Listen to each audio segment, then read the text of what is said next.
이게 IT 버블 붕괴 이후에 최초의 이제 사건이에요. 이런 게 왜 이렇게 극명하게 이렇게 갈릴까인 게 쏠림이 있었다. IT 쪽으로 많이 비중을 담았는데 그게 기존 자금뿐만이 아니라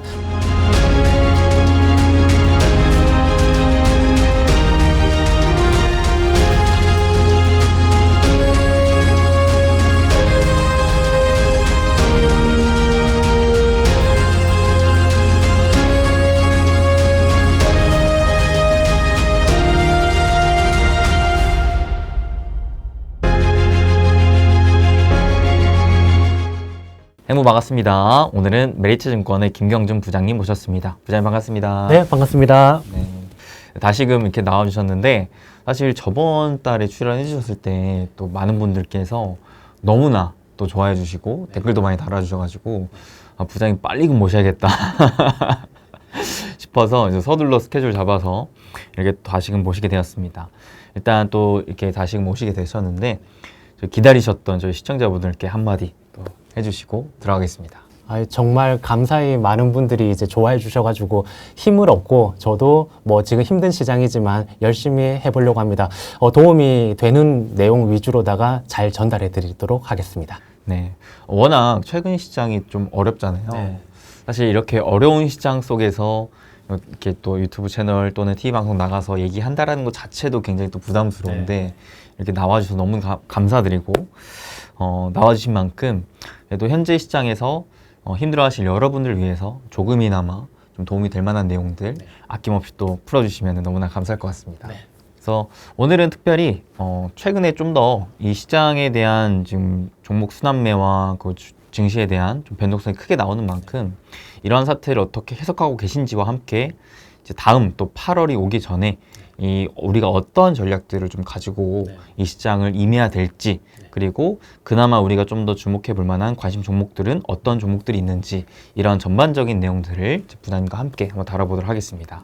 참고로 오늘 영상 또 반응이 좋으면 제가 최대한 이제 매달 월 말마다 부장님 모셔가지고 그 달의 복귀와 함께 다음 달에 대한 전략을 함께 또 잡아보는 시간 만들어 볼 테니까 여러분들 또 이번 영상에도 많은 의견 주시면 감사할 것 같습니다. 감사합니다. 첫 번째로 부장님 최근 시장이 워낙 또 순환매도 빠르고 기존 주도주들에 대한 조정세도 나오고 하면서 시장이 일단 많이 어려운 것 같습니다. 지금 시장을 좀 어떤 식으로 해석해야 될까요? 미국 나스닥이 한 달간 이제 2% 빠질 동안에 러셀 2000이 8%가 올랐죠.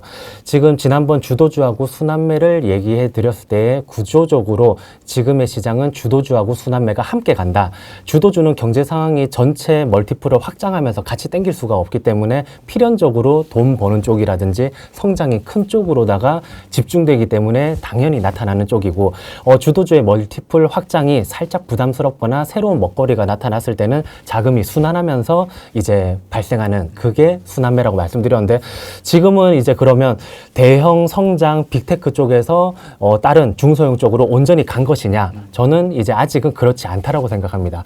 지금 빅테크 쪽 미국에 주도하고 있는 시장을 주도하고 있는 수익률 상위 펀드를 체크해보면 거의 IT 비중이 50% 정도거든요. 그런데 그거를 온전히 50%를 그냥 일반적인 상품으로 담고 있느냐? 그게 아니라 레버리지도 굉장히 적극적으로 이용하면서 굉장히 공격적으로 IT를 포트폴리오에 채웠습니다. 한마디로 쏠림이 이쪽으로 극심했었고 그런 쏠림이 금리 인하라든지 트럼프 트레이드하고 맞물리면서 자금 이동이 1차적으로 지금 발생하게 된 거죠.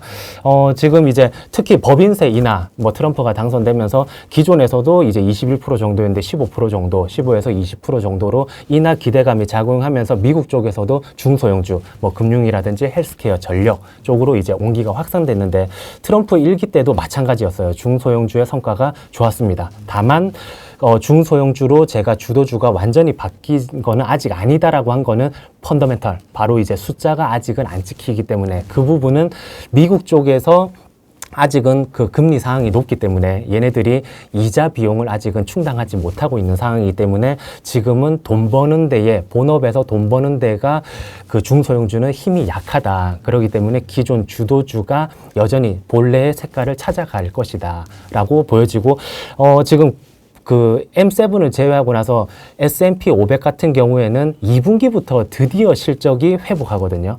2분기부터 순이익이 전년 대비 증가를 하고 미국 기준, 한마디로 미국 기준의 중소형주는 이제부터 실적 베이스로 올라갈 환경이 된다. 그렇게 보시면 되세요. 그러니까 부장님의 말씀의 요지는 결국 기존의 시장을 주도했던 대형 성장주들 중심에서 이제 중소형주 쪽으로 지금 자금이 이동되고 있는데 이동 현상이 계속 연속성을 띌 거냐 안 띌 거냐라고 봤을 때 아직까지는 실적 확인이 안 됐기에 연속성보다는 그냥 단순 트럼프 이슈로 인한 기대감일 것 같다. 그래서 이게 확인되려면 실적 확인이 돼야 되고, 근데 그런 와중에 2분기 때 이제 뭐였죠? 미국 기준 중소형주 실적이 좀 기대가 되는 포인트가 이제 남아있다고 하셨는데, 그러면은 결론적으로는 2분기 이후로 중소형주 랠리가 계속 이어진다라고 봐야 되는 거예요? 지금 이제 그 미국 쪽의 중소형주는 우리나라 중소형주 막 개별 정말 작은 애들의 랠리라고 표현하기보다는 그 사이에 끼인 거를 이제 또 말씀드리고 싶어요. 저희가 이제 나스닥하고 이제 빅테크라든지 이 정말 큰 기업들과 지금 러셀 2000을 비교했었었는데 그 사이에 S&P 500이 들어가 있는 거죠. 그래서 M7 대비해 가지고는 작은데 여전히 우량한 회사들의 실적이 그 2분기부터 개선세가 되기 때문에 지금 완전 작은 러셀 2000보다는 요 안단에서의 움직임이 또 나올 수가 있다. 그래서 요 둘을 놓고 시소타기를 해도 되지만 요 사이의 변화까지도 저희가 우리 한번 체크를 해보자. 이렇게 보시면 되십니다. 그러면은 중대형주 쪽 위주로 일단 봐야겠네요. 네. 이제 완전 작은 기업들은 지금 당장 이제 트럼프 이슈나 아니면은 금리 인하 기대감으로 단기적으로 오르고 있긴 하지만 이 부분에 있어서는 아직 실적 확인이 안 됐기 때문에 조금은 그래도 좀 보수적으로 볼 필요가 있다. 네, 그 컬러 확인을 해야 되긴 하는데 보통 한 실적 확인이 되면 6개월 이상 가는데 실적 확인이 안 되면 3개월에 그쳤던 게 그 이전 사례들이 있거든요. 그래서 그 3개월도 저희 매매하는 입장에서는 굉장히 길죠, 이게. 중장기처럼 요즘 시장에서 느껴지지만 요것도 긴 흐름에서는 조금 단기 매매다. 그래서 컬러가 실적 확인이 안 되면 한 3개월 정도는 유지가 뭐 그 트럼프 관련된 종목 아니면 해리스 관련된 종목이라든지 그런 식으로 오간다거나 뭐 기존 이제 그 민주당에 맞는 공약주라든지 아니면 공화당에 맞는 그런 식으로 정말 널뛰기장이 이어질 수도 있는데 그게 한마디로 그 이전 빅테크 M7만 쭉 가던 시장하고는 차별화가 되는 시장이 한 3개월은 연출이 될 수가 있다라는 걸 염두하고 이제 매매에 임해야 됩니다. 근데 사실 이러한 지금 순환매가 나오기 본격적으로 시작한 게 6월 정도부터였잖아요. 그렇게 본다면 이제 3개월 치라고 하면은 이제 8, 9월까지는 그래도 이런 장세가 이어질 가능성이 높다라고 보여지는데, 그렇죠? 근데 그 시기랑 또 맞물리고 있는 게 2분기 실적 시즌이지 않습니까? 그렇죠. 그러면은 결론적으로는 이번 2분기 실적 발표 시즌이 굉장히 중요할 수도 있다. 엄청 중요하다고 보여집니다. 그런데 지금 이미 오늘 녹화 기준의 시장을 보니까 뭐 SK 하이닉스가 그 주 이제 후반에 실적 발표가 남아 있음에도 불구하고 먼저 이제 우선적인 매도가 나오고 있는 모습들은 주도주의 이제 복귀가 조금 만만치 않겠구나. 그러면 저희는 이제 또 다른 전략들을 세워봐야 되겠죠. 야, 이 시장이 확실히 물론 계절마다 이렇게 바뀌긴 하지만 이번 변화는 특히나 좀 변화의 그 폭이랄까? 또 시기도 되게 순식간에 좀 다가온지라 많은 분들께서 되게 힘들어 하실 것 같거든요. 그러면 본격적으로 현재 시장에서는 어떤 매매 기준을 잡는 게 좋을까요?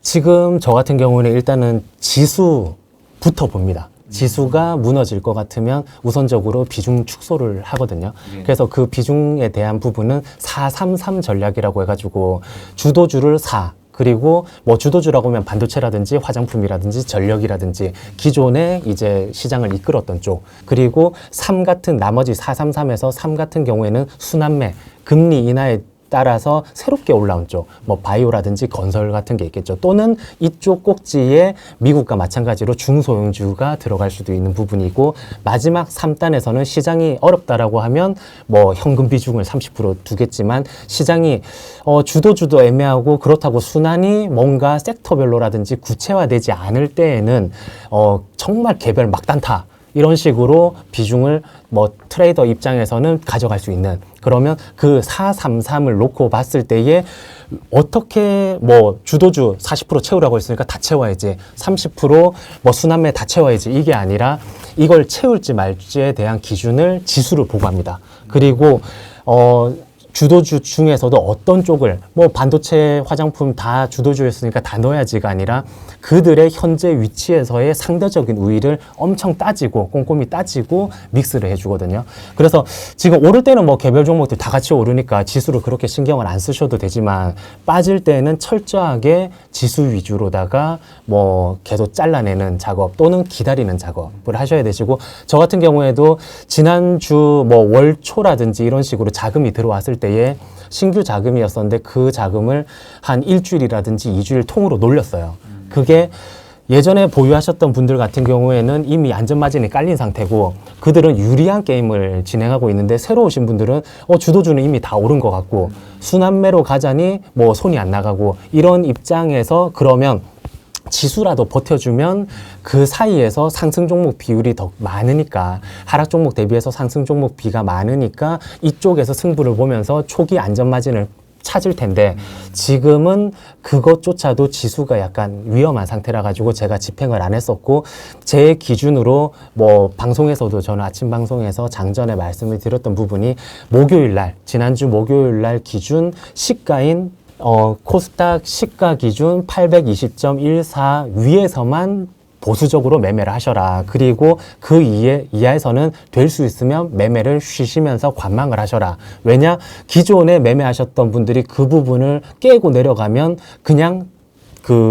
일단 일부도 줄여 나갔었는데 이때 보다 적극적으로 더 물량을 줄이거든요. 익절을 하시기 때문에. 그러면 신규 매수자들이 그냥 이 종목이 좋다라고 해가지고 막 들어갔다가는 그분들의 하락 물량을 다 받아줘야 되기 때문에 그 부분은 조금 보수적으로 대응하셔라. 그리고 시장이 불확실할 때에는 개별 종목에서의 소형주에서 지금 뭐 금리 인하라든지 뭐 이런 매매들이 나온다고 너무 이쪽에 비중을 집중해가지고 매매하기보다는 나중에 주도주들이 다시 올라오든 순환매 중에서도 좀 대형주들을 초기에 조금 담아가 보시는 게 나은 게, 장이 추가적으로 위험해진다라고 하면 유동성을 언제든지 확보할 수 있는 전략을 세워야 되기 때문에, 그런 안전판 역할을 이 장이 힘들수록 조금은 대형주 위주로 먼저 세팅이 아니라 지켜보다가 일부 담아가는 전략을 세워보시면 좋습니다. 그리고 매매할 때 두 번째로 말씀드렸던 상대 우위를 꼭 따져라고 말씀을 드렸는데, 이 부분은 어떻게 하시냐 하면, 내가 만약에 10종목만 딱 살 수 있으면 뭘 살까? 그러니까 시장이 말씀하셨다시피 너무 급변하기 때문에 오늘은 이게 좋아 보이고 내일은 저게 좋아 보이고 요번 주는 이게 좋아 보이는데 다음 주는 정말 아닌 것 같고, 이런 환경 속에서 중심을 잡으려면 10종목만 살 수 있으면 뭘 담을까 하다 보면 그게 구체화되는 과정을 뭐 매크로 단위든 섹터 단위든 충분히 공부를 한 뒤에, 또는 실전에서 정말 외국인이 이 와중에도 비중을 축소하지 않는다거나 또는 줄였다가 시장이 반등이 올 때 잽싸게 이제 다시 주워 담는 전략을 펼치는 쪽은 어디인가에 대해서 깊게 파악이 됐다라고 하면 그 10종목 또는 더 줄여보면 5종목, 3종목, 1종목, 그랬을 때에도 남는 종목을 담아야 되겠죠, 이게. 그래도 정 헷갈린다라고 하면, 뭐 공짜로 주면 뭐 할래? 라고 했을 때, 너 이거 공짜로 가져가 했을 때에 차로 비율을 든다라고 하면 뭐 SUV도 있고 벤츠도 있고 뭐도 있고 할 텐데, 정말 그냥 모든 차 중에서 공짜로 골라봐 하면 서스럼 없이 가장 자기 기준에서 좋아 보이는 걸 나 이거 줘라고 할 텐데, 주식 종목 같은 경우에도 정말 꼼꼼히 따지다가 그래도 우위를 점할 수 없다라고 하면 이 종목을 공짜로 받았을 때 어떤 거를 보유하고 싶은지, 그 관점에서 어떤 종목을 내가 꾸준히 들고 갈래, 또는 매매를 해볼래, 사볼래, 이게 자기 돈이 들어간다라고 하면 약간은 충동적으로 매매를 하거나 아니면 돈이 안 들어갔을 때 대비해가지고 이성적인 판단을 하기가 힘들기 때문에 그 부분을 약간 유연하게 가져가는 방법으로서 써봄직합니다. 공짜로 준다고 하면 가장 비싼 거 택하지 않을까요? 비싸거나 비싼데 공짜로 받고 나서 주가가 훅 빠지면 그것도 약간 애로사항이 있기 때문에 그래도 향후에 좀 괜찮을 만한, 그리고 뭐 업종별로라든지 정말 안 무너지고 탑픽거리, 지금 뭐 그 이전을 논하기보다는 이 이후에 탑픽거리가 될 만한 것들을 심사숙고해서 이렇게 편하게 조금 달라고 하겠죠. 그럼 역으로 질문을 하자면 부자님께 이제 딱 하나 선물로 준다고 하면 어떤 주식을 택할 것 같으세요? 저는 조금 생각보다 제 자신은 개별 매매를 좋아하기 때문에 개별 트레이딩은 제가 할게. 대신 중장기적으로 조선이라든지 방위산업 요런 쪽은 그냥 가져갈래 하면 한국조선해양이라든지 뭐 방산 쪽에서 제가 요 바로 전에 출연했을 때 차트적으로는 높아 보이는데 위치가 하나 에어로스페이스라든지 아니면 LIG 넥스원 같은 경우에 굉장히 여전히 싼 위치입니다라고 말씀드렸는데 그런 종목들을 좀 받고 나머지는 매매를 막 치는 전략을 세울 것 같습니다. 부자님께서 설명해 주셨던 이제 433 포트폴리오 전략, 즉 4는 주도주, 3은 이제 순환매, 근데 마지막 3은 현금 내지 이제 단타성으로 좀 활용하는 게 좋겠다라는 설명을 해주셨는데 이 부분에서 아마 이제 저 포함 많은 분들이 궁금해하실 게 계속 상반기 때는 주도주 장세가 이어졌었기 때문에 하반기에도 주도주 장세가 이어질 것이냐 그랬을 때 지금 주도주가 단기적으로 하락 조정이 나오는 구간에서 오히려 좀 더 주도주를 좀 싸게 사는 접근을 해야 되는 것이냐 아니면 지금부터 시장의 체질이 완전히 바뀌면서 기존의 주도주는 무너지고 완전 순환매 장세가 계속적으로 이어진다면 지금이라도 주도주를 좀 팔고 순환매에 올라타야 되는 것인지 이 부분을 되게 많이 고민할 것 같거든요. 지금 지난 이제 목요일부터 해가지고 한 일주일치만 이제 월간 단위 말고 일주일치만 놓고 봤을 때 나스닥이 4.2% 하락을 하고 반면 이제 러셀 2000 같은 경우에는 9.2%가 상승을 했거든요. 요 두 개의 5일간의 수익률 격차가 13.4%인데 이게 IT 버블 붕괴 이후에 최초의 이제 사건이에요. 이런 게 왜 이렇게 극명하게 이렇게 갈릴까인 게 그 이전에 다뤘던 쏠림이 있었다.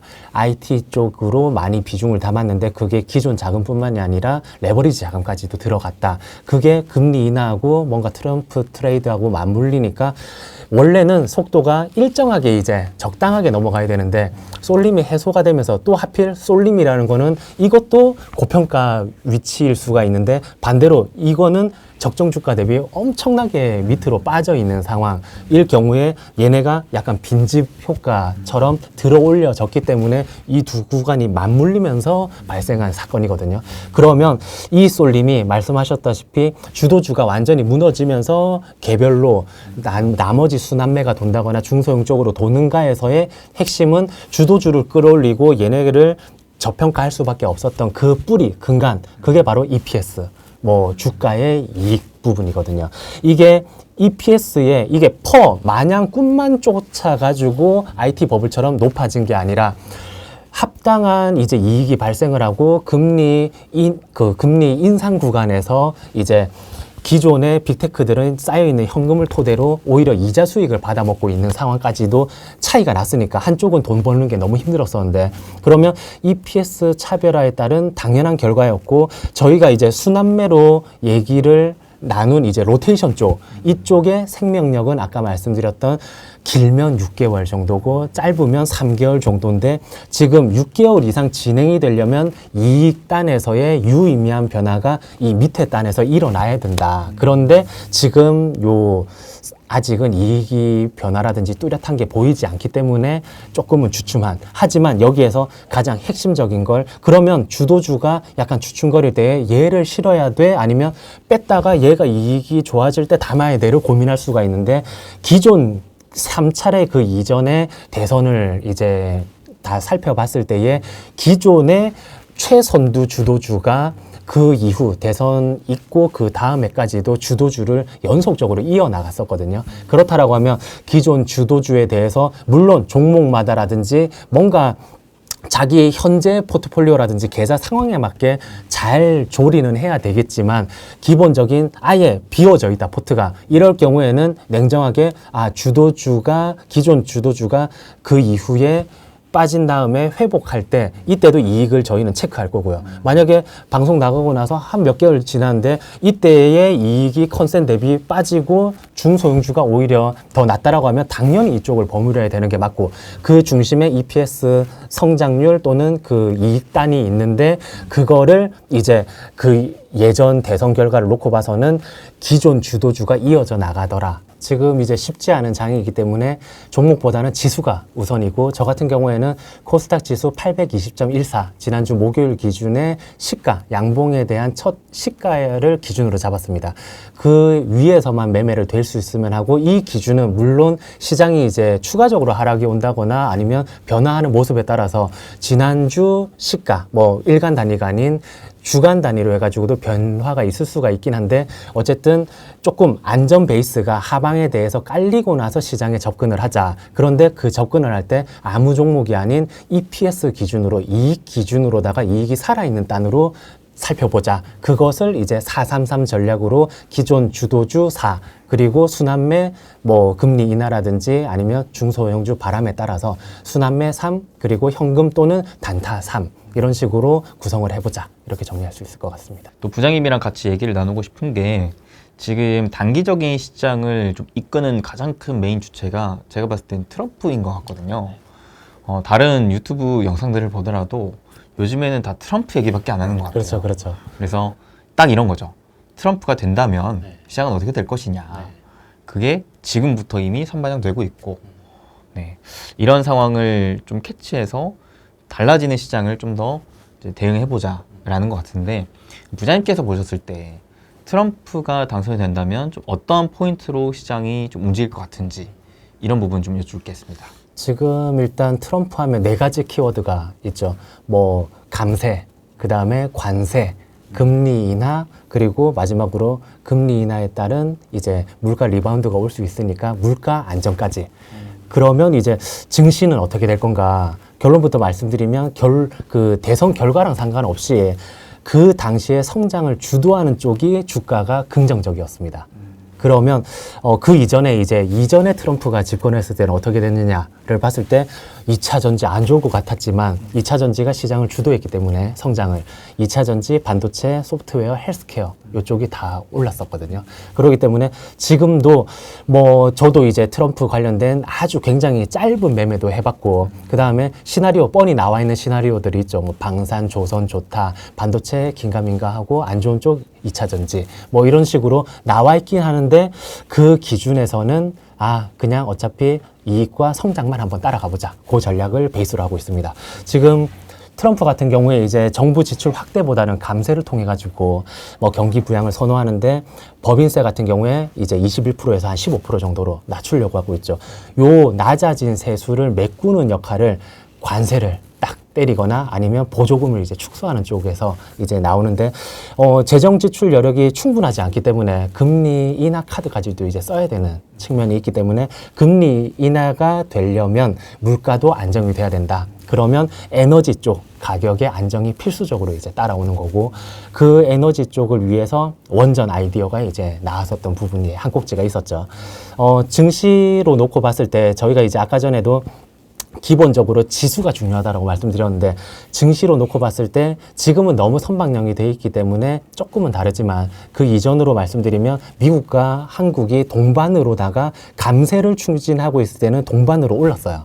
그런데 이게 관세를 부과하니까 같이 이렇게 빠졌지만 그 사이에서도 약간의 디커플링이 있었거든요. 미국은 그나마 선방을 했지만 우리나라는 더 빠진 이게 중국 한 축이 무너졌기 때문에 그래서 지금 이제 트럼프 1기 당시에 2017년도 감세 구간에는 주가가 동행했지만 18년도 대중 관세를 부여하니까 이게 디커플링이 돼서 빠졌다. 왜 그럴까? 당연히 수출 쪽이 작용을 했고 한국이 수출 쪽에서 그 관세를 당연히 이 부분도 버무려야 되고 지금도 10% 이제 추가적으로 기본 관세를 때리려고 하고 있기 때문에 거기에 대해서 우리나라 컨센도 약간은 빠지거나 훼손당할 수 있는 그런 구간입니다. 지금 그러면 우리가 생각해 볼 수 있는 게 미국이 과연 관세를 부과하면 얼마나 좋아지냐라고 했을 때 지금 연간 이제 관세 수입 자체가 최근 1,000억 달러였었는데 관세를 딱 부과하면 곧장 이제 3,500달러로 3.5배가 팍 높아져요. 트럼프가 뭔가를 해볼 수 있는 그게 활동 반경이 넓어지기 때문에 관세 인상을 시행할 유인이 많은 거죠, 이게. 그러면 이제 저희가 매매가 나올 수 있는 분야가 어딘가를 이제 조금씩 세부적으로 봤을 때에 우선적으로는 뻔하지 않은 쪽 한번 살펴볼게요. 이게 말씀하셨던 그 관세라는 포인트가 사실 앞전에 트럼프 집권 시기에도 우리나라 증시를 매우 좀 괴롭혔잖아요. 그러면서 미 증시는 상대적으로 좋은데 한국 증시는 상대적으로 안 좋은 국면이 이어졌다 보니까 이런 부분들을 이제 최근에도 국내 투자자분들이 좀 많이 우려하시는 것 같더라고요. 그래서 야, 미국이 계속 더 좋을 거니까 지금이라도 한국 주식 팔고 미국 쪽으로 가야 되는 거 아니냐, 이런 의문점이 있는데 이 부분은 어떻게 생각하세요? 저도 반은 동의를 하는 부분이 있고요. 반은 이제 국내 주식 투자자로서 이제 의리상의 제 반을 남겨두는. 그래서 지금 그 부분, 그 이전하고는 약간의 차이가 있어요. 굳이 좋은 쪽으로 땡겨가지고 이제 해석을 하고 싶으면, 예전에는 이 대중 부분도 무역 부분도 굉장히 크게 차지를 하고 있었는데, 그 이제 시기를 뭐 슬기롭게 보내면서 그 의존도가 많이 축소가 이미 돼 있는 상태에서 대미 수출 부분이 많이 열려져 있었죠. 그리고 각 섹터별로도 뭐 나중에 다루지만 음식료라든지 화장품이라든지 각 섹터별로도 뭔가 그 해외 수출이라든지 성장폭이 열려 있기 때문에 저희가 그 이전에 대중에만 너무 치우쳐져 있을 때보단 낫다. 그리고 펀드 자금이라든지 투자 자금 역시 아니면 해외에 이제 기업들이 나가 있는 쪽도 중국에서 이제 철수하는 움직임이 지금 갑자기 닥쳐야 되는 뭔가 급변하는 환경이 아니라 이런 트럼프 뭐 그 이전 재임 기간에 이미 거쳤던 단계이기 때문에 그 이후 뭐 그리고 투자되는 자금, 펀드 자금도 중국이나 홍콩 쪽에서 이미 분산돼 가지고 말씀하셨던 미국 쪽이라든지 아니면 미국의 포커스를 또는 성장하고 있는 산업에 포커스를 둔 쪽에 투자 자금이 실려 있으니까 예전보다는 안전판이 조금은 깔려 있는 상태다. 그래서 국내도 너무 버릴 필요는 없다라고 생각이 됩니다. 아, 그렇군요. 그래도 어느 정도는 이제 미국 주식을 아예 안 하셨던 분들께서는 미국 주식 쪽을 그래도 좀 보는 거는 괜찮을 것 같다. 네, 무조건 저는 대찬성이라고 봅니다. 이게 국내에서 10종목을 찾느냐, 글로벌 전체에서 10종목을 찾느냐 했을 때 글로벌로 확산을 시키면 과연 국내에 몇 가지를 믹스를 할 수 있을까. 그 고민을 하다 보면 글로벌 쪽에서는 중장기 투자, 그리고 중장기, 보통 이제 중장기 투자를 하시는 분들이 자산가분들이라든지 많기 때문에 그분들은 포트폴리오 차원에서 당연히 그쪽에 집중하셔야 되고, 소액 가지고 뭔가 단기 변동성을 이용한 매매를 한다라고 했을 때는 국내 증시가 전혀 나쁘지 않은 상황이죠, 지금. 좋습니다. 그러면 이제 이어서 트럼프가 된다면 우리가 좀 더 투자, 매매 관점에서 좀 주목해 볼 만한 섹터군은 어떤 것들이 있는지 좀 알아보겠습니다. 지금 이제 제가 뻔하지 않는 쪽, 뭐 뻔한 쪽, 그리고 그 사이 이런 식으로 세 꼭지를 준비해 봤는데 뻔한 쪽부터 말씀을 드리면 방산이라든지 조선, 빼놓을 수가 없죠. 방산 같은 경우에 저번에 이제 말씀하셨던 지금 현재 10대 이제 방산 기업의 올해 채용 규모 자체가 37,000명 정도로 냉전 이후에는 최대 그 채용 증가세거든요, 이게. 그렇다는 거는 세계 곳곳에서 아직도 지정학적 리스크가 빈번히 발생하고 있고 매우 이제 장기적으로는 이쪽을 비중을 꼭 실어 놔야 되는데 하필 그 타이밍에 트럼프가 또 도와준 셈이 돼버렸죠. 이게 미군이 전 세계에서 이제 나가가지고 자기들이 적극적으로 뭔가를 그 질서를 정렬을 해주는 게 아니라 지금은 자기들은 이제 고립되어 있는 상태에서 너희들끼리 자기가 알아서 자주국방을 해라 이런 식이기 때문에 뭐 무기 지원 축소라든지 아니면 국방비 지출 쪽에서 유럽, 아시아가 굉장히 증대되는 모습을 앞으로는 보일 거고 그 한 단에 장기적으로 이게 일어나는 변화기 때문에 뭐 하나 에어로스페이스라든지 LIG 넥스원 이런 종목들을 여전히 이제 최선호주로 보고 있고 조선 같은 경우에는 저도 그렇고 중장기 투자하시는 분들이 가장 많이 이제 담아둔 쪽인데 중국을 쪼으려면 1, 2등을 다투고 있는 이제 조선 쪽을 건드려 주는 것도 미국 입장에서 나쁘지 않은 선택이기 때문에 요럴 때 이제 HD 뭐 한국조선해양이라든지 저번에 말씀드렸던 뭐 현대중공업이라든지 요런 쪽을 이제 살펴보시면 좋을 것 같습니다. 지금 저는 이제 탑픽은 HD 한국조선해양은 쭉 끌고 가고 나머지를 이제 믹스를 해주는데 좀 편한 쪽은 HD 현대중공업하고 삼성중공업인데 개별적으로 밑에서 치고 올라오는 거를 한번 잡고 싶다 하면 현대마린솔루션이라든지 하나인증까지도 한번 버무려 보는 그리고 조선 자체가 탄탄할 때는 뭐 피팅 업체라든지 피팅 밸브 쪽으로도 조선 기자재 쪽으로도 확산이 되기 때문에 그럴 때는 태광, 성광밴드 이런 뻔한 종목들이 있는데 너무 이제 뻔하기 때문에 그 엣지를 찾으려면 뭐 한국조선해양 같은 경우에는 사모가 끌고 중공업과 미포가 밀어준다. 지금 개인분들이 이제 살펴봤을 때 지금 실적 좋네. 그래, 오케이. 앞으로도 좋아질까? 그런데 그게 그냥 좋아지는 게 아니라 이미 현대중공업하고 현대미포 같은 경우에는 요게 이제 그 산하기 때문에 한국조선해양에 이미 27년도, 26년도까지 다 풀캐파예요. 그냥 다 돌아가기 때문에 사이사이의 시황의 변동에 너무 스트레스를 안 받아도 되는. 그리고 현대중공업 같은 경우에도 LNG선 발주라든지 아니면 미국 함정, MRO 수주 요 부분이 있는 거죠. 그래서 요쪽 포지션, 잠수정 이런 쪽으로다가 포지션이 있기 때문에 가장 안정적인 수주 베이스이기도 하지만 조금은 방위산업하고 엮어가지고 중장기적으로 뭐 트렌드가 형성될 수도 있다. 그리고 저는 아직 보지 않는데 오일 가스 요쪽으로 생산량 증대에 따라 가지고 유정관이라든지 뭐 송유관 수요 증가가 있잖아요. 이 부분이. 그래서 아직 저는 안 보지만 뭐 세아제강이라든지 넥스티, 휴스틸 요런 쪽을 보자는 의견도 증권가에서 왕왕 들리고 있습니다. 그러면은 결국 트럼프 관련 수혜로 볼 수 있을 만한 뻔한 쪽은 이제 대표적으로 방산과 조선. 네. 그러면은 뻔하지 않은 쪽은요? 뻔하지 않은 쪽은 로봇하고 AI, 사이버 보안 뭐 이런 쪽을 들 수 있습니다. 그래서 이제 로봇 같은 경우에 너무 테마성이 짙은 게 아니냐라고 보실 수 있는데 물론 맞고요. 저도 뭐 그런 순간순간만 이제 매매를 해왔던 종목이고 앞으로 이게 변화가 이 꼭지에서 매크로 단위라든지 섹터 공부를 하다 보니까 이쪽 변화도 조금 봐야 되는데 왜냐하면 뻔한 게 너무 뻔하니까 이제 안 뻔한 쪽에서의 엣지를 한번 찾아보자 라고 했을 때 그 근거를 한번 전달해 드리고 싶어 가지고 준비를 했고요. 현재 이제 미국 쪽에서 산업용 이제 로봇에 대해 가지고 중국 쪽에 규제 중입니다, 지금. 그런데 그게 협동 로봇 같은 경우에는 특히나 AI 적용도가 굉장히 높고 이런 적용 공정 속에서 데이터 학습이 필요하거든요.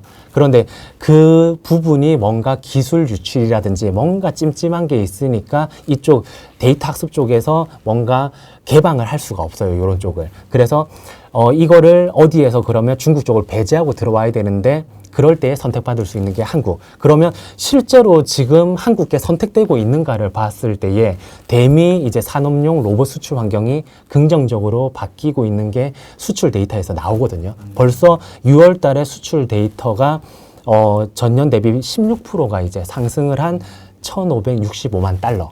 그리고 올해 상반기 누적으로다가 1억 2,600만 달러로 전년 동기 대비해가지고 이미 52% 정도 증가됐어요, 수치가. 그 중에서 미국은 2배 이상 는 205% 증가한 4,695만 달러 정도? 그렇다라고 한다는 거는 이쪽 전기전자, 완성차, 뭐 F&B향 협동 로봇이 이미 적용이 미국 쪽으로 많이 되고 있구나를 알 수가 있습니다. 그러면 데이터 학습이라든지 이쪽 부분을 제외하고 AI도 소프트웨어적으로 집어넣어야 되는 로봇 그쪽을 이제 AI 쪽에 하드웨어를 담당하고 있는 로봇 쪽이 커진다라고 했을 때 조금은 관련 기업들이 뭐가 있나를 미리 이제 알아보고 주가가 반응이 올 때 그 이전 단에서 무슨 두산 로보틱스가 상장이 되니까 뭐 움직임이 나온다거나 아니면 레인보우 로보틱스가 삼성에 이런 관련된 게 있으니까 빵빵 떴을 때의 테마단에서 움직임하고는 앞으로는 조금 다른 궤로다가 봐야 되고 종목을 조금 더 편하게 가져갈 수가 있는 그런 부분들이 이런 공부를 사전에 함으로써 조금은 준비를 저희가 해나갈 수 있을 것 같습니다. 더 이상 이제 테마가 아니라 실적을 베이스로 한 네, 앞으로 그거를 기대하고 조금은 지켜봐야 되지 않나, 인 거고, 그 사이버 보안 같은 경우에는 그냥 중국 쪽의 사이버 범죄가 지금 글로벌 지수 1위인데, 지금 그런 부분이라든지, 나중에 국가 간의 이제 싸움이, 전쟁이 실제 미사일 쏘는 것도 있겠지만, 요쪽이 이제 또 많이 빈번해질 거라 가지고, 그럴 때의 종목은 그냥 종목을 웬만해서는 언급하지 않는데, 특정 종목을 센즈랩 요 한 종목 단을 지금 사는 게 아니라 공부를 해두자. 왜냐하면 이제 이쪽이 AI 빅데이터를 기반으로다가 사이버 위협에 실시간으로 이게 대응하거든요. 그래서 그런 솔루션을 제공을 하는데 보안 솔루션 성능은 로우 데이터 학습량이 좌우합니다. 그런데 이쪽이 아시아에서 가장 많아요. 데이터 학습량 자체가.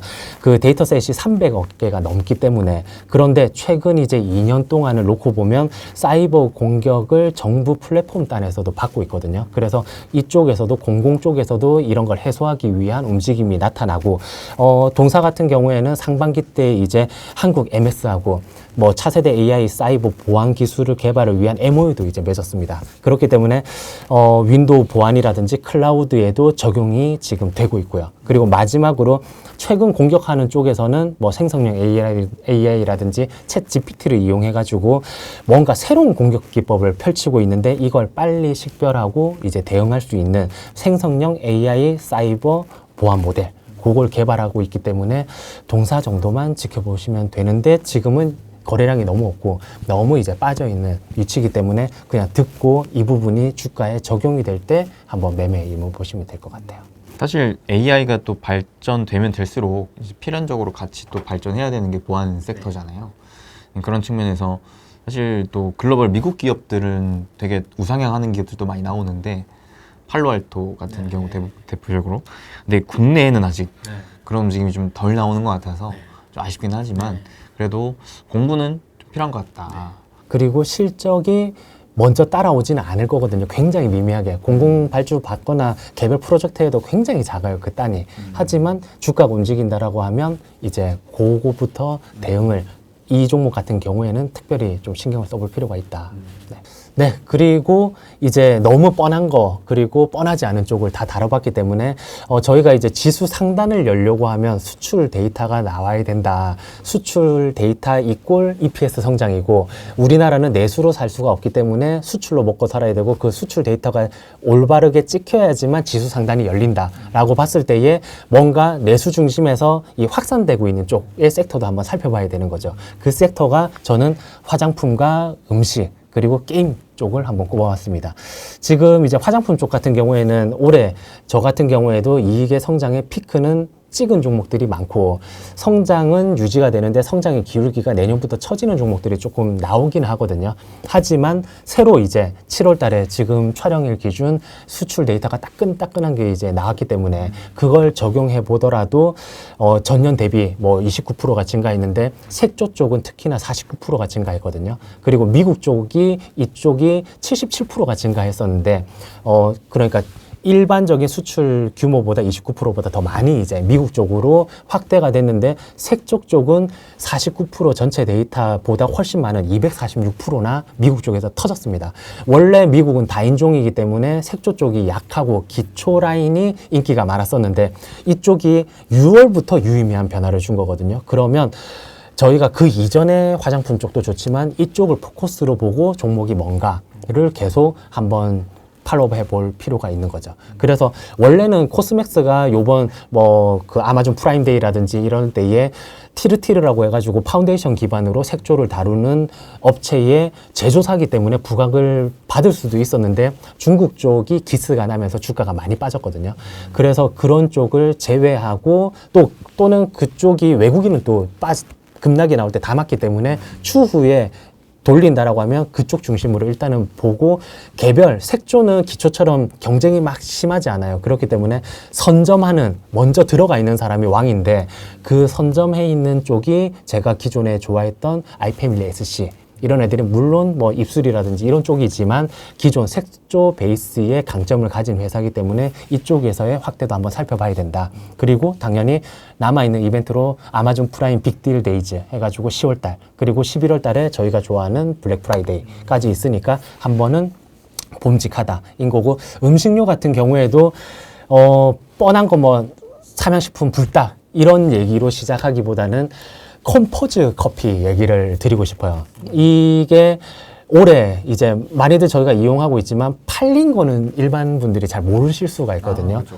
예, 그래서 요게 4,700억의 필리핀 쪽에다가 넘어갔는데 요게 EV 에비타 단으로다가 한 8배 정도를 적용받았거든요. 그런데 국내 요번 음식료 쪽에서는 그 5배 정도에 머무르고 있습니다. 한마디로 음식료 쪽에서의 외국 기업들이 우리나라를 살려고 할 때 본다라고 하면 냉정하게 판단을 했을 때 좀 더 쳐줘가지고 이제 사는 국면이 EBF에다 8배에서 10배 정도인데 우리나라는 한 5배 정도. 그러면 음식료 쪽을 뭔가 외국인들은 싸게 본다. 그렇게 됐을 때 왜 싸게 보느냐, 뭐가 좋아지고 있느냐를 봤을 때에 당연히 저희가 그런 거를 그 형식적으로나마 기계적으로 볼 수 있죠.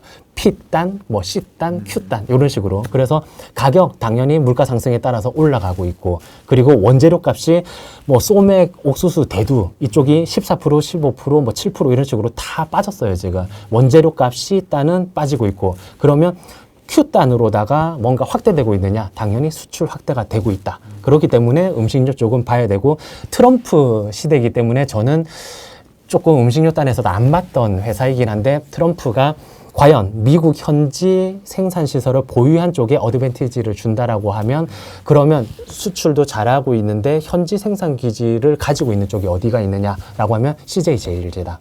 같은 경우에 퍼센트도 차지하고 있는 쪽이 15% 정도로 미국에 팔고 있는 비중이 높은데 생산 시설까지도 갖춰 있는, 그리고 뭐 파리 올림픽이 있지만 어쨌든 유럽 쪽에서도 전년 대비 한 40% 정도 지금 성장하고 있는 게 이미 나와 있는데, 하반기 쪽에서는 뭐 치킨이라든지 김 판매라든지 다른 쪽도 엮일 수 있는 부분들이 있기 때문에 한번 봐줘야 된다. 그리고 삼양식품을 또 빼놓을 수는 없죠, 이게. 그래서 2분기 수출 데이터도 역시나 한 48% 정도 증가됐고, 이게 끝이 아니라 내년도 캐파 확대를 통해 가지고 보다 이제 판매량 자체가 늘어날 거다. 그래서 얘는 조금 빠져줬으면 좋겠는데, 빠지면 너무 적극적으로 살 수 있으니까. 그런데 안 빠지더라도 일단은 아주 일부를 믹스를 해주고, 나머지는 뭐 인도 빙과를 섞어주는 뭐 롯데웰푸드라든지 뭔가 이렇게 개별 기업들이 올라가는 쪽도 다를 수가 있고, 하필 트럼프 이슈가 되니까 CJ제일제당도 한 번쯤은 봐야 되는.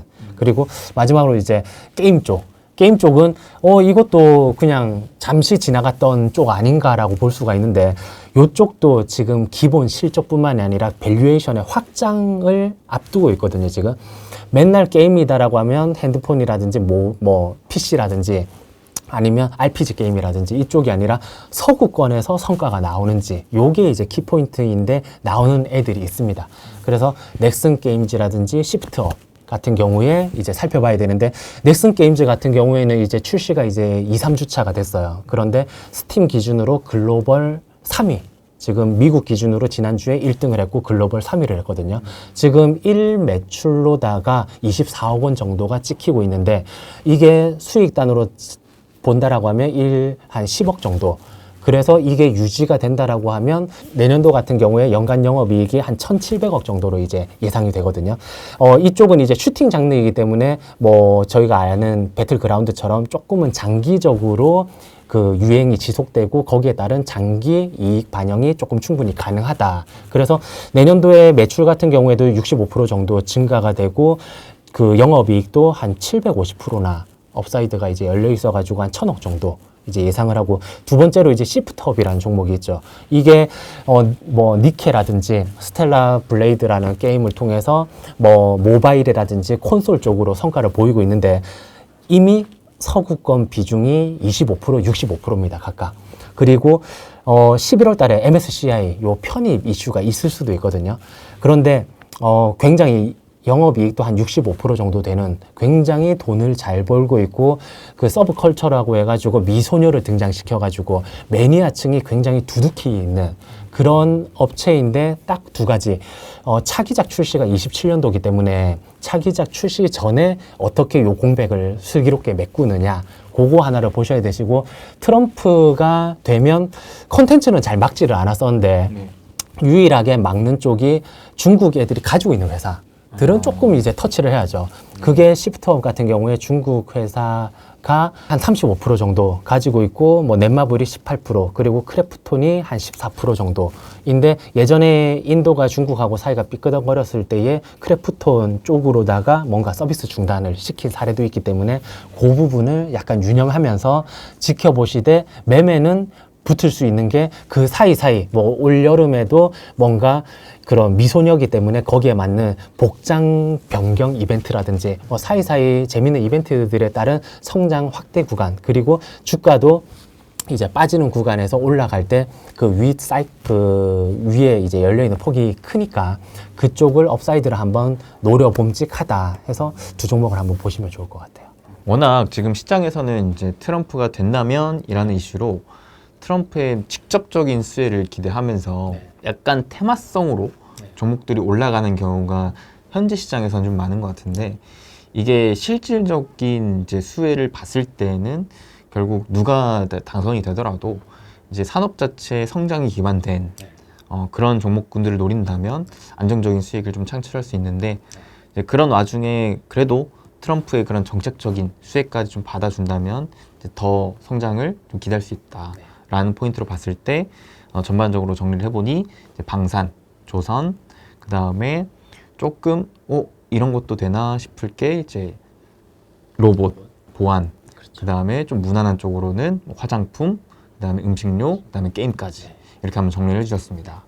그러면은 우리가 이 분야에서 좀 더 이제 중장기적 관점에서, 중장기라고 할까요? 중단기적 관점에서 중요하게 봐야 될 부분은 과연 이 섹터군 중에서도 우리가 좀 미국 쪽으로 수출을 주도하면서 실질적인 실적 성장이 나오는 섹터들이 어떤 게 있는가, 그런 종목군에 좀 집중을 해보신다면은 그래도 흔들리는 시장 속에서 나름대로 좀 우상향할 수 있을 만한 종목군들을 선별할 수 있지 않을까라는 생각을 좀 가져보게 되는 것 같네요. 지금 시장이 흔들리기 때문에 흔들리면서 매일매일 나오는 새로운 종목에만 집중하다 보면 윗단 이익이 정말로 뭐 미국 수출 쪽이라든지 아니면 본업이 잘해가지고 이제 확장되는 국면 자체를 주가 빠진다고 우리가 놓칠 수가 있거든요. 그런데 이런 큰 줄거리들을 잡고 이제 지켜보면서 그 대응해 나가는 그런 전략이 필요할 것 같습니다. 그래서 저도 개인적으로 최근 시장을 바라보면서 단기적인 전략이랑 좀 중장기적인 전략이랑 별개로 잡아놓고 좀 보고 있는데,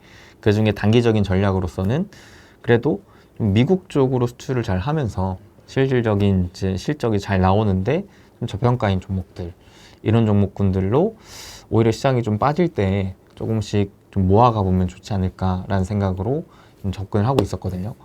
그런 측면에 있어서 부장님께서 말씀하셨던 포인트랑 어느 정도는 좀 맞아떨어진 것 같아서 내심 기분이 좋고 부디 그로 인해 좋은 결과까지 결국 투자는 결과가 중요한 그렇죠. 거니까 그렇죠. 좋은 결과까지 좀 나왔으면 좋겠다는 생각이 듭니다.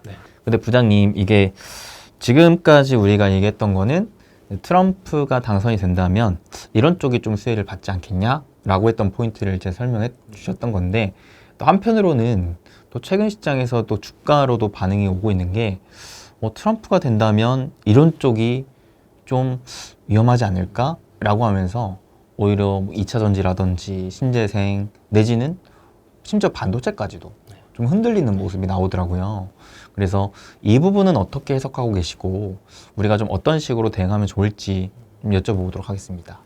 지금 개별 종목단에서도 2차 전지라든지 뭐 전기차 이쪽이 IRA 축소로 인해 가지고 센티가 조금 꺾이고 주가도 뭐 바닥에 바닥을 형성하고 있는데, 지금 기준점 자체가 그 현재 바이든 정부에서도 뭐 2030년에 신차 쪽에서의 전기차 침투율을 계산을 했을 때 한 40%에서 45% 정도인데, 그거를 트럼프가 당선이 되면 침투율 속도를 늦춘다고 해요, 이거를.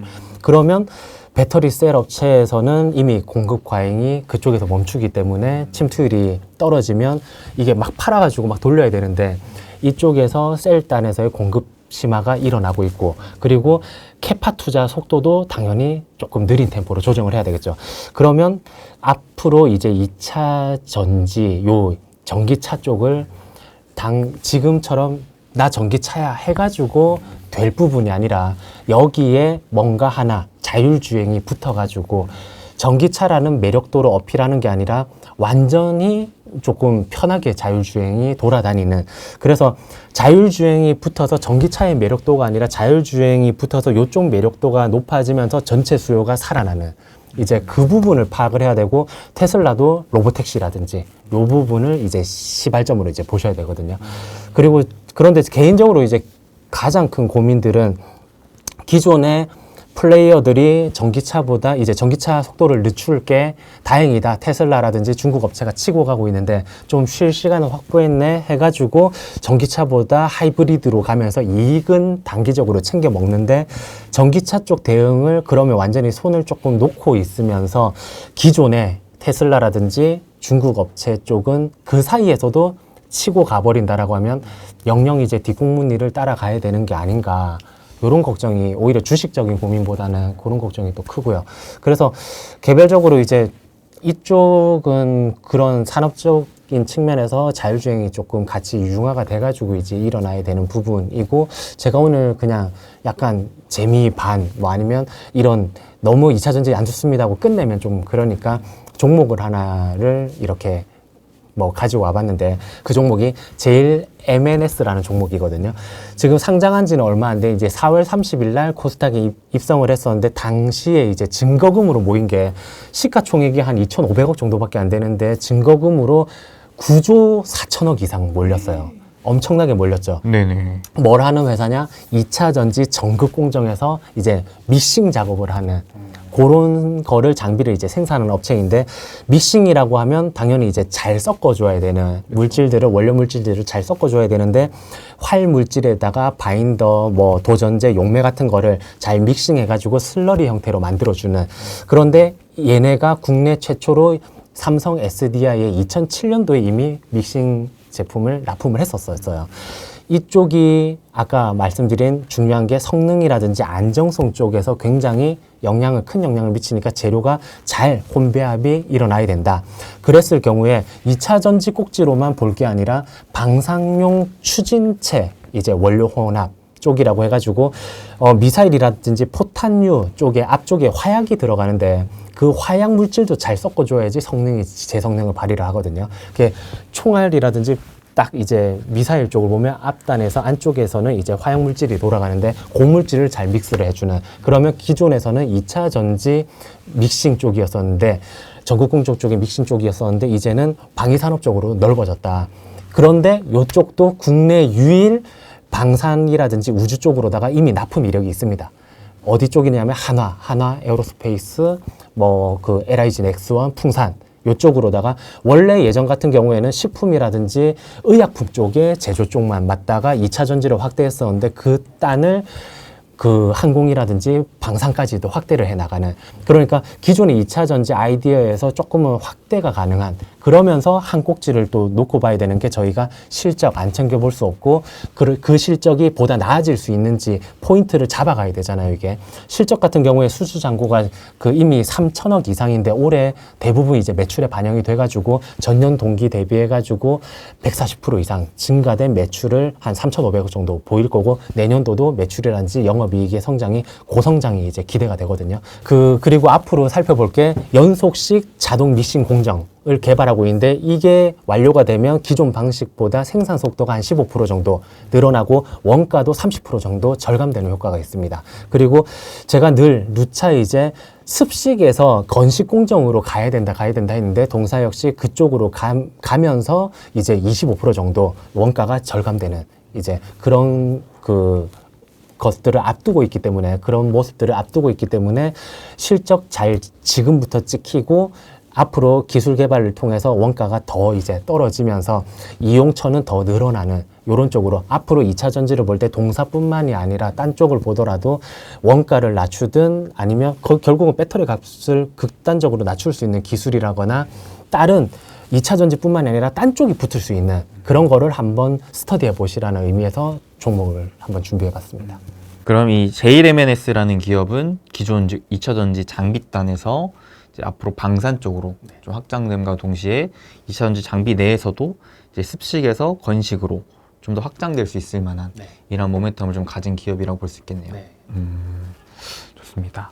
근데 그래도 이제 전반적인 이제 2차 전지 전기차 산업부를 봤을 때는 아직까지는 그래도 좀 더 좀 지켜봐야 되는 부분인 거고, 오히려 전기차에 이어서 이제 자율주행이 좀 새로운 모멘텀이 될 수도 있을 것 같다. 저도 앞단에서는 상반기 때 뭐 대주전자재료라든지 다른 PNT 뭐 그런 기업들을 매매를 했었고, 한번 전체적으로 이제 떨어지고 나서 올라오는 분위기에서는 에코프로 머티라든지 개별 종목들을 매매를 했었었는데 딱 그런 꼭지꼭지를 매매한 거지 이거를 꾸준히 이렇게 전체적으로 다양한 쪽에서 이제 포트를 구성해가지고 끌고 가진 못했었거든요. 그게 지금 뭐 2차 전지의 침투리라든지 중국과의 경쟁에서의 문제였었는데 트럼프까지도 같이 이제 합세를 했으니까 요딴은 고민을 여기에서 그칠 게 아니라 자율주행을 한번 붙이면 컨센이 높아지지 않을까. 전기차 뭐 돌아다닌다가 아니라 자율주행이 돌아다니네로 이제 받아들여보는 그 전환 시점까지는 약간 보수적으로 바라봐야 되지 않을까 싶습니다.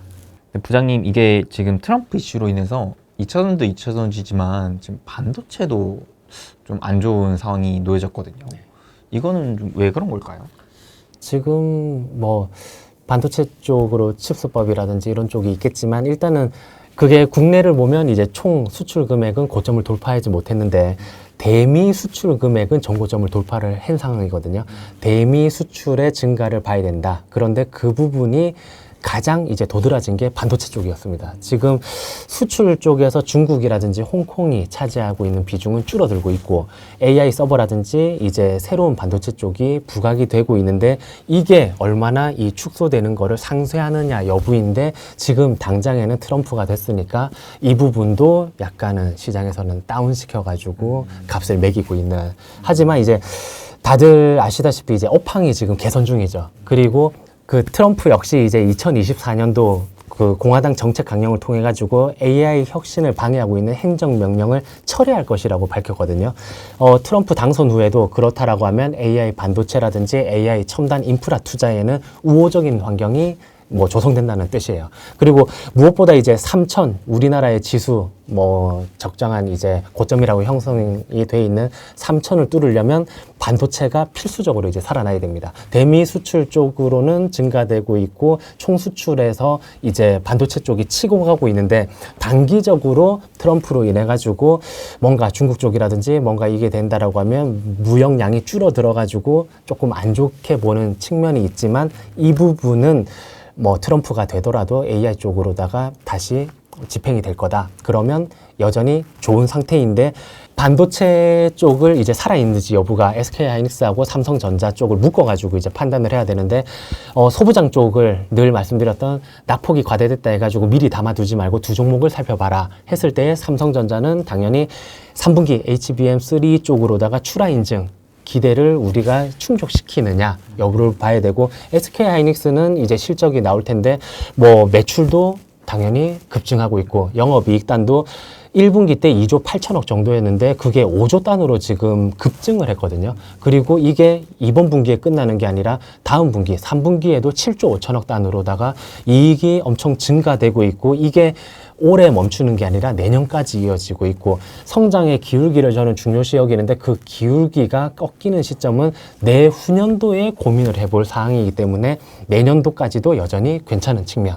그렇다라고 하면 반도체 쪽에 삼성전자, SK하이닉스를 필두로 HBM 수혜 쪽에 투자 센티는 꺾이는 훼손된 바가 없다. 하지만 이제 투자자분들은 개별 종목이 고민이실 텐데 제가 또 그 한 종목을 이제 가져와 봤습니다. 그 YC라는 종목이거든요. YC 같은 경우에 이제 반도체 웨이퍼 검사 장비인데 일본 어드반테스트라든지 미국 쪽에 테러다인하고 더불어 가지고 글로벌 3대 그 메모리 웨이퍼 테스트 장비 업체예요. 그런데 이쪽은 이제 삼성전자가 한 11.7% 정도 지분도 이미 가지고 있고 그 중에서 가장 중요한 핵심 포인트가 메모리 테스트 기능 중에 가장 구현하기가 힘들다고 하는 하이스피드 테스트 기능을 탑재한 HBM 뭐 웨이퍼 테스터를 제작할 수 있다. 지금 현재 그 글로벌하게 만들 수 있는 곳은 일본의 어드반테스트 한 군데밖에 없는데 동사도 가능하면서 내년 12월 말까지 삼성전자향으로다가 HBM 이제 테스터가 285대가 들어가야 되는데 그 중에서 얘네들은 가격 메리트가 있기 때문에 절반 이상을 차지할 수 있지 않을까. 그렇게 봤을 때 올해 예상 매출이 한 2,860억 정도에 영업이익이 한 380억 정도인데 내년도에 이게 점프를 해요.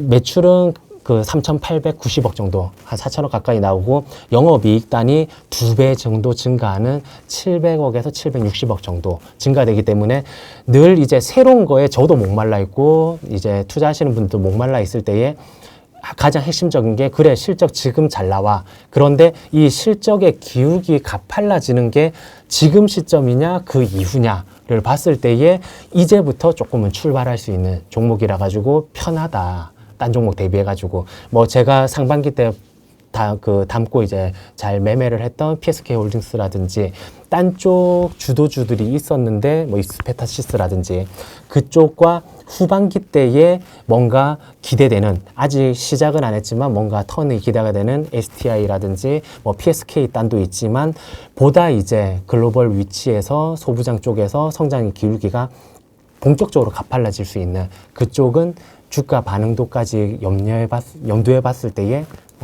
그 YC 정도를 뭐 말씀을 한번 언급을 하고 싶었었어요.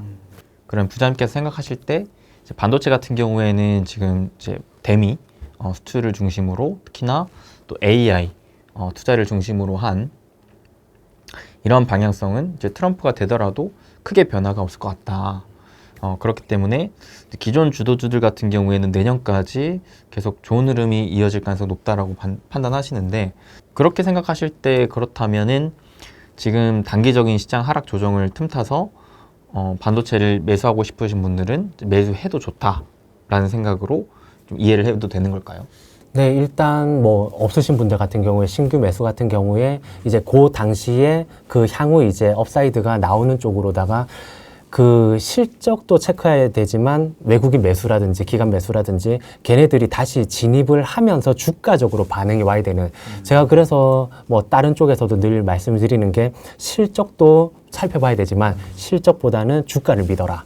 그 주가 자체가 안 들어오는 상태 속에서 실적이 좋으니까 아니면 큰 매크로 환경이라든지 뭔가 뷰가 좋으니까 이제 그 긍정적인 그림을 따라가지고 계속 이제 사두는 전략보다는 적정 비중을 사로 이제 담는다, 세팅한다라고 했을 때에 우리나라 시장과 이 기존 주도했던 거를 긍정적으로 보면서 매수에 들어오는 시점에 같이 나눠서 분할 매수를 해라라고 전해드려요. 그리고 SK하이닉스와 삼성전자를 제외하고 나서 소부장부터 낙폭 가되니까 막 따라 살려고 하는 움직임보다는 얘네 둘의 움직임을 차근히 추적 관찰한 다음에 충분히 이제 먼저 담아두고 그 나머지 마치 아까 전에 조선이 이렇게 윗단을 담아두고 조선 기자재 쪽으로 확산이 되는 것까지도 봐야 되듯이 그런데 저희가 조선 기자재부터 보고 뭐 사고 이걸 사지 않잖아요.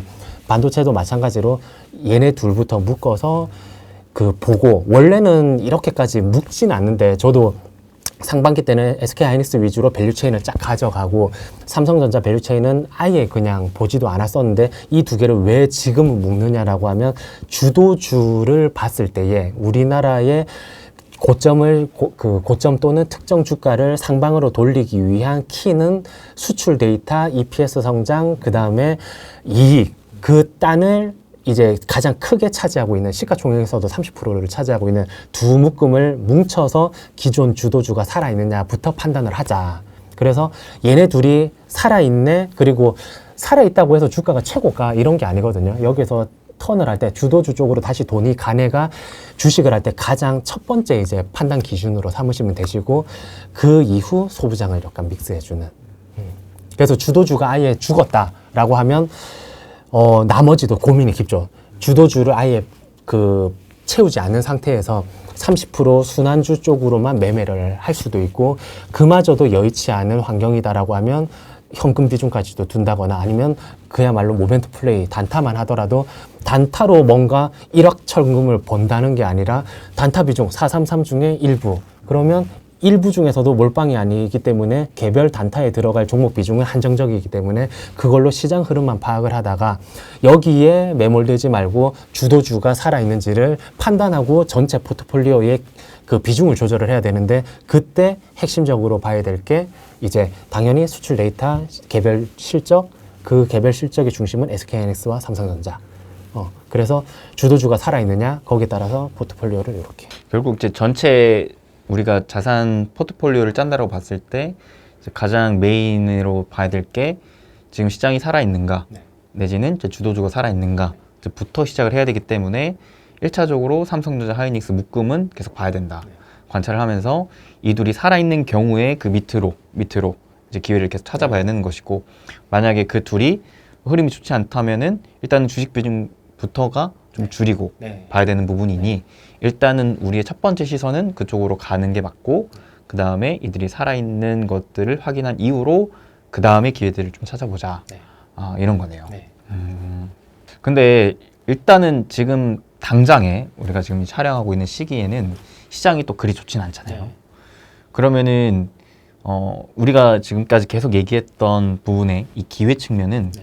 시장이 이제 좋아졌을 때 우리가 실질적인 투자 판단을 내리는 기준으로 우리가 봤던 거였고, 당장의 시장이 안 좋을 때는 그럼 어떻게 해야 될까요? 지금 시장이 안 좋을 때, 만약에 시장이 좋을 때 투자를 한다라고 하면 손익비 자체라든지 안전마진이 막 원활하게 이제 진행이 되지 않기 때문에 그 이전으로 돌아가 볼게요.